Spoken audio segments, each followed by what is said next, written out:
Paano ba nag-originate to in the first place is of course yung partnership between the provincial government and the Ateneo School of Medicine and Public Health. So, hindi lang siya na nakapako sa ospital, but the students are also rotating in the rural health units, which are the basic units of care in our healthcare system. So, nakikita nila both sides, from the community level sa primary care up to the provincial level, the secondary care.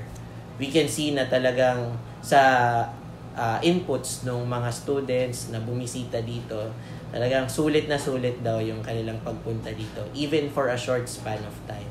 That is one of the benefits of the program na, of course, they get exposed, and if they see the potential that they could pursue a career here in the province, then they would come back, apply, and they would be accepted.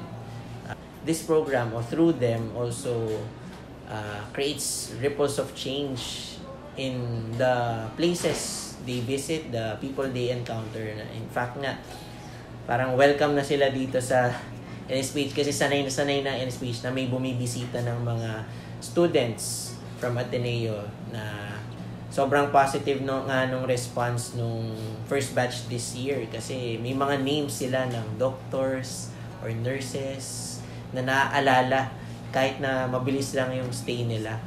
Dahil very welcoming and very conducive for learning ang ating probinsya. Pagbalik ng mga students na nag-rotate dito, immersions, electives, is they share their stories back to the school.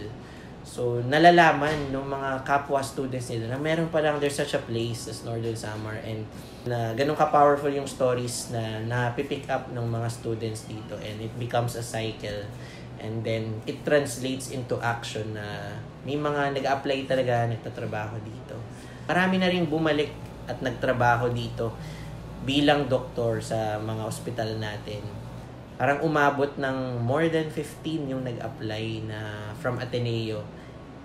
Meron mga dati nang galing dito, and there are also some batchmates nila by word of mouth na naengganyo silang sumama.